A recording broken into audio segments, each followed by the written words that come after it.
there, welcome back to the Win a Pageant podcast. I'm your coach, Alicia Darby. In today's episode, I get to introduce you to Teresa Jackson. Now, Teresa has been in the inner circle for Win a Pageant, and she's got an incredible story that I can't wait to share with you today. In fact, she started her career in corporate healthcare and was progressing along just fabulously until February of 2019, when she was diagnosed with Parkinson's disease. Now, as you can imagine, as a young woman, this would hit incredibly hard, but she did not let it stop her. She was able to transition her career into actual health and wellness coaching, which she's now doing fabulously. And she created Parkinson's Pathway Pals, which actually gives an opportunity to help others who've been diagnosed with Parkinson's to thrive no matter what. In today's episode, she's going to share her top tips on how she has thrived despite her chronic illness and how you can too. Please welcome Teresa Jackson. Hi, Teresa. Welcome to the Win a Pageant podcast. I am super happy that you are here today. I am so excited to be here today. Thank you for the invitation. Oh, my pleasure. I know you've got such gold to share because of this really fascinating and unique experience that you actually had to overcome. I can't wait to dive into the details of that. But I also want to just share all the awesome things that you are doing in this world, and from your pageant and then the media that you've gotten from that. Like, you are making your coach very proud, my dear. Thank you. Thank you. Yes, it's so cool. So, coming from corporate healthcare was your job, and for a lot of years, right? How long were you in corporate healthcare? I was in healthcare since I was 22. So, and I retired or I resigned from my last position in corporate healthcare when I was 55. So, wow. Yeah, long time, long career. Yeah. Yeah. And I'm still in healthcare. I'm a national certified health and wellness coach, but that's came later. So, yeah. That's right. Yes. And what an incredible pivot that you made. Would you share that story of what happened in February 2019 that kind of started that need and recognition that you needed to make a change? Yeah. So in 2019, actually it backs up into like 2018, and I was having some symptoms that, even though I'd been in the healthcare business for over 30 years, I didn't personally recognize because I felt like I was too young and too fit for this diagnosis. But I was diagnosed with Parkinson's in February of 2019. And so initially, I didn't think the doctor was right. So I got a second opinion, and unfortunately it was the same diagnosis. But some things happened. And Teresa, can I pause you right there? Because this is something so Parkinson's, if people aren't familiar with that, can you share a little bit about what that disease is? And because sure. I can only imagine receiving that at a young age at the time you were like 55, right? Or 54? Right. So that's kind of young to receive that diagnosis, right? I can imagine feeling like, no chance that's true, right? So share a little bit about what Parkinson's is. So Parkinson's is a movement disorder disease, and it's when people lose their dopamine. And so dopamine is what makes us feel good. What helps us move fluidly. And for whatever reason, they don't really know why it happens. But for whatever reason, when it's triggered, then people begin to slow down. So it might look like you have a tremor. That's what most people associate with Parkinson's. It might look like your joints are stiff and very painful. You might be very slow. When my family started to notice, my sister, I think, was the first one to notice. She said I was very intentional on doing things. I started losing my fine motor skills.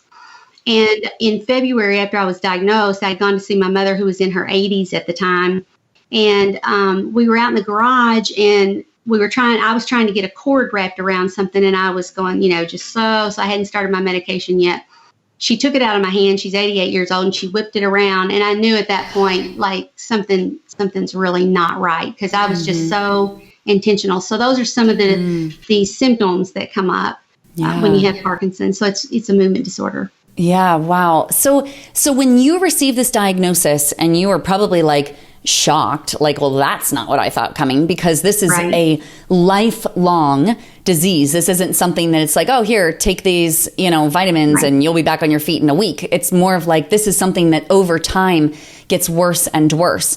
Right. But my understanding is that you, at first, when the doctors were telling you what to expect, you were like, wait a second, no, this can't be how it is, right? Can you Right. share, what was that like for you to receive this? And then to kind of almost like, I would describe it as like fighting against it even, in a positive way. Yeah. So when they first told me, there was no education about the disease, how to manage the disease. And so I basically went home and I rested for a couple of months, and I made the decision that I would resign from my corporate job and really just try to figure out, what does this mean to me? What is the disease? How do I manage the disease? And how do I thrive with the disease? So I did a couple of things after I had resigned. I went back to school at Duke Medicine and received my national certification in health and wellness.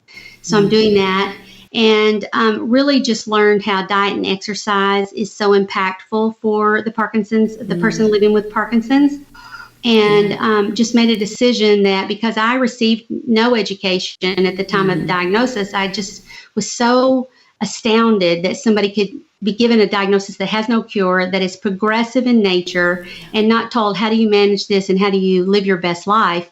So out of that are the initiatives and the different things that were kind of born organically because of my own experience. Yeah. And it's just amazing what you have created on the other side of that diagnosis. I think that a lot of people might imagine that, I can imagine if I received a diagnosis like that, I'm thinking in my head, like, would I be like signing up for a Duke program like in healthcare? Would I be the one that's like going to start an organization to help others? Would I be I'm like, wow, it's just incredible. And I love the word that you use, which is to thrive. And it's not just like to get by or to just like live another day. It's really like, how can I make the most of my life? Like, this is not a death sentence.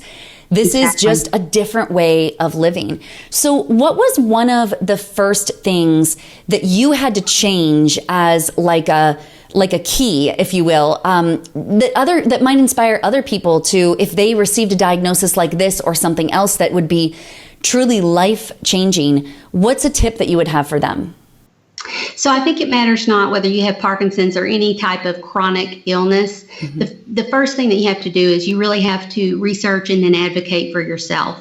If you don't make the assumption that other people are going to advocate for you beyond the people that love you and care for you. But don't assume that advocacy is going to be there. So you have to advocate for yourself. It's really interesting because in the 1700s, Thomas Jefferson said, without health, there is nothing.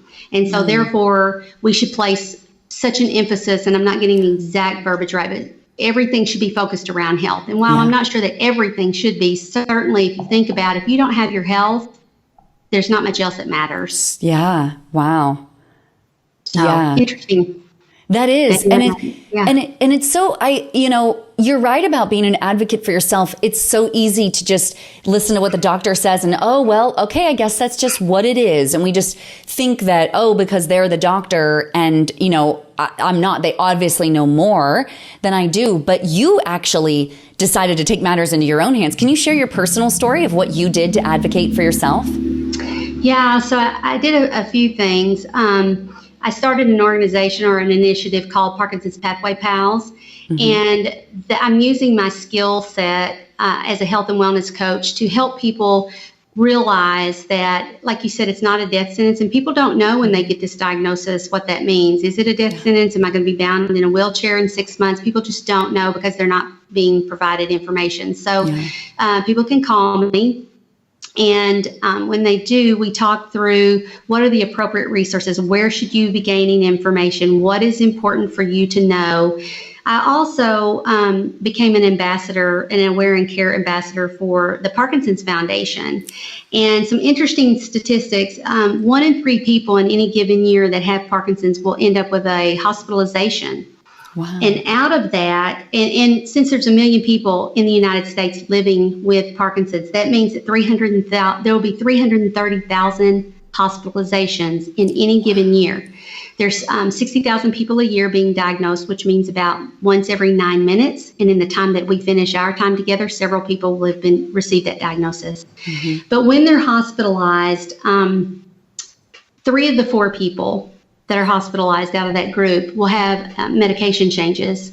And because of those medication changes and because of the lack of education in the healthcare industry in general around Parkinson's, it equates to about 163,000 unnecessary complications per year. That's significant. That is. So we have to change the narrative. We have to advocate for ourselves, and we have to help people know what are the right resources, where do I get my information, who do I partner with? So a movement disorder specialist, who is it that I need to partner with in order to get the right medication and to understand how exercise and diet impacts my journey, and so I can live my very best life. And that's something, when you talk to me about that piece, the exercise and nutrition, I just think this is massive for not just people who are living with a chronic illness, but just in general. And I found it so interesting when you told me about the specific exercises that people can do.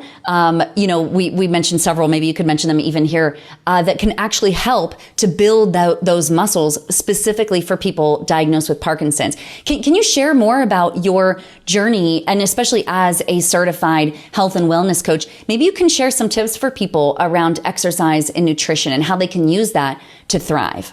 Yeah. So there's not a specific diet per se for Parkinson's, but a sound diet that stays away from refined sugar is always a way to go. So no matter if you have cancer, if you're diabetic, if you have heart disease, if you're obese, or if you have Parkinson's, staying away from refined sugar is the first thing, and eating healthy, making sure you're getting in your greens and your proteins and your vegetables and your fruits each day, and staying away from that junk food that really you want to eat nutritionally dense. So everything you put in your mouth should fuel your body, not just taste good. So that's the first thing. The second thing really is exercise. There's lots of exercise that they've figured out that is positively impacted Parkinson's, and one is by cycling and Tai Chi. There's actually a program called Rock Steady Boxing, and it originated in Indiana, and it's boxing specifically for Parkinson's or people living with Parkinson's, and I do that 3 times a week. Wow. I walk about 30 miles a week. My husband and I walk. I take ballet, and the reason I started taking ballet, it's not specific for Parkinson's, but it helps with core strengthening. It helps with balance, which anyone over the age of 65 needs to incorporate that into their life anyway. And it also helps with cognition, because if the instructor is calling out different steps, you have to get that from your brain to your feet. Yeah. So while the New York Ballet will not ever call me, and the lady, you never know.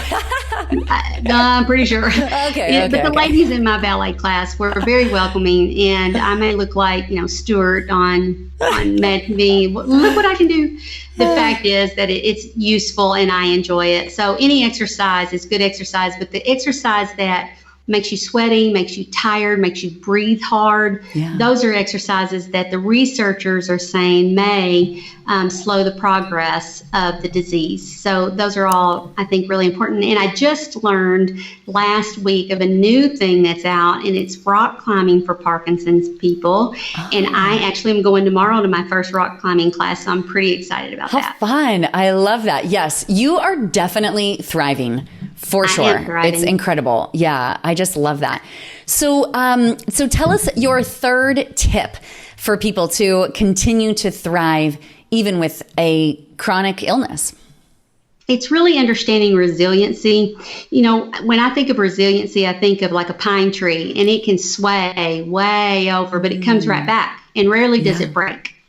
And so that ability to really bend and not break. Yeah.